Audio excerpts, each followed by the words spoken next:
ভাই এবং বোনেরা যারা মাছ মুরগি হাঁটি গরু পালন করেন মোটা তাজা করার জন্য, যারা ফিড তৈরি নিজেরা ফিড তৈরি করে মাছ মুরগি লালন পালন করতে চান কম খরচে দ্রুত মাছ মুরগি বড় করবেন এবং ফিডের যে বর্তমানে বাজারের যে দাম তার চেয়ে কম খরচে যারা তৈরি করতে চান, ফিড তৈরি করার জন্য মেডিসিন লাগে আর কাঁচামাল লাগে।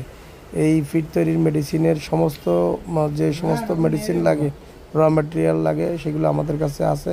আপনারা চাইলে আমাদের সাথে যোগাযোগ করতে পারেন আমাদের স্ক্রিনে দেওয়া নাম্বারে। এবং এই ফিড তৈরির জন্য poultry meal, lysine, methionine, threonine, L valine, isolation, boiler mix, vitamin, minerals, probiotic, যে সমস্ত মেডিসিন লাগে, পোলট্রি মিল লাগে, যে সমস্ত সয়াবিনের খৈল লাগে, যে সমস্ত মেডিসিনগুলো যেগুলো অতি জরুরি, সেগুলোর জন্য আমাদের সাথে যোগাযোগ করুন ভিডিও দেওয়া নাম্বারে। খুদা হাফেজ।